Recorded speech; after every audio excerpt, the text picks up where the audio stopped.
રાજ્ય સરકાર દ્વારા કૃષિના લાભ માટે તેમજ લોકોના સારા સ્વાસ્થ્ય માટે મિલેટ ઉત્સવની ઉજવણી કરવામાં આવે છે। ત્યારે રાજકોટ જિલ્લા વહીવટીતંત્ર તેમજ મહાનગરપાલિકા દ્વારા 2 દિવસીય મિલેટ મહોત્સવનું આયોજન નાના મહુવા ચોક ખાતેના મહાનગરપાલિકાના ગ્રાઉન્ડમાં કરવામાં આવ્યું છે, જેમાં મોટી સંખ્યામાં મિલેટ માટેના સ્ટોલ રાખવામાં આવ્યા છે। ગુજરાત સરકારના કૃષિ, ખેડૂત અને સહકાર વિભાગ દ્વારા રાજ્યના આજે 7 મહાનગરપાલિકાઓ સુરત, વડોદરા, અમદાવાદ, રાજકોટ, ભાવનગર, જામનગર અને ગાંધીનગર ખાતે આજથી 2 દિવસીય મિલેટ મહોત્સવ અને પ્રાકૃતિક ફાર્મર માર્કેટનો શુભારંભ રાજ્યના માનનીય મુખ્યમંત્રી શ્રી અમદાવાદ સાબરમતી રિવરફ્રન્ટ ખાતેથી કરાવી રહ્યા છે। એના ભાગરૂપે આજે રાજકોટ ખાતે પણ આ મહાનગરપાલિકા ખાતે પણ આજે આ મિલેટ મહોત્સવનો શુભારંભ થવા જઈ રહ્યો છે। સાથે સાથે આ મિલેટ મહોત્સવના કારણે લોકોમાં જાગૃતિ લાવવા માટે અને મિલેટ પ્રત્યે લોકો જાગૃત થઈ અને પોતાના રોજિંદા જીવનની અંદર પોતાના ખોરાકની અંદર વધારેમાં વધારે મિલેટ્સનો ઉપયોગ કરે એ હેતુથી સરકારે આ મિલેટ મહોત્સવનું આયોજન કર્યું છે। ગત વર્ષે પણ આ મિલેટ મહોત્સવના કારણે 8 મહાનગરપાલિકાઓ અને રાજ્યના 247 કરતાં વધારે તાલુકાઓમાં મિલેટ મેળાઓ યોજાયા હતા। આજે પણ આ 7 સ્થાનો ઉપર 2 દિવસીય આ કાર્યક્રમ થવાનો છે। સાથે સાથે અનેક પ્રકારના કાર્યક્રમોને સાથે જોડી અને લોકોમાં વિશેષ જાગૃતિ કેળવાય એ પ્રકારનું આયોજન થયું છે। મારું નામ ભાષા ઈચ્છા છે। હું 7મા ધોરણમાં ભણું છું।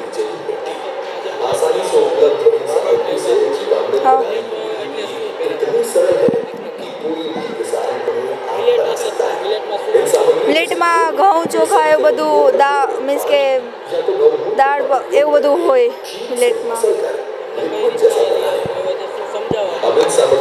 અહીંયા અમને સ્કૂલ તરફથી લઈ આવવામાં આવે છે અને અહીંયા અમને એ સમજાવે છે કે ખેતી શા માટે થાય છે, તેના ફાયદાઓ અને અલગ સાંસ્કૃતિક કાર્યક્રમો। ના, અત્યારે ચાલુ નથી, અમને અહીંયા જ લઈ આવ્યા છે। ગુજરાતની ભારતીય જનતા પાર્ટીની સરકાર, આપણા મુખ્યમંત્રી શ્રી ભૂપેન્દ્રભાઈ પટેલ મિલેટ્સ વર્ષ ઉજવી રહ્યા છે અને મિલેટ્સ વર્ષના દર વર્ષના કાર્યક્રમ મુજબ આજે એક મેગા કાર્યક્રમ છે।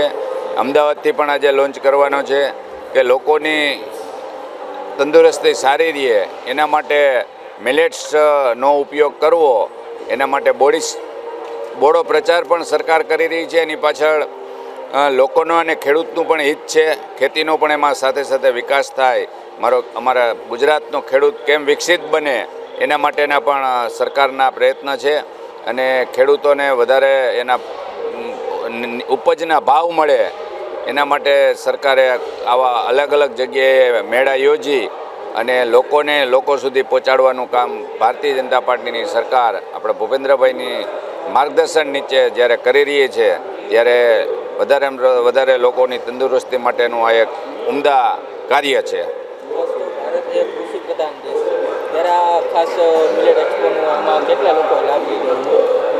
લાભ તો હવે ખૂબ મોટી સંખ્યામાં લેશે।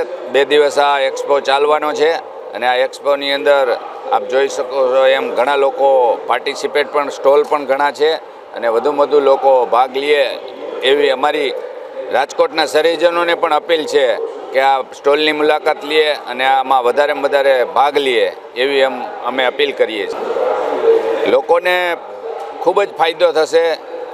મેં એમ પહેલાં પણ કીધું કે મિલેટ્સનો ઉપયોગ કરવાથી, ફૂડમાં એને લેવાથી એની તંદુરસ્તી પણ લોકોની સારી જળવાઈ રહે અને ખેડૂતોને એના પૂરા બજાર ભાવ મળે એના માટેના રાજ્ય સરકારના પ્રયત્ન છે અને એમાં હું માનું છું કે આ પ્રયત્નમાં રાજ્ય સરકારને ખૂબ જ સફળતા મળી છે અને ભવિષ્યમાં પણ આ જ રીતે સરકાર કામ કરતી રહેશે એવું હું ચોક્કસપણે કહી શકું।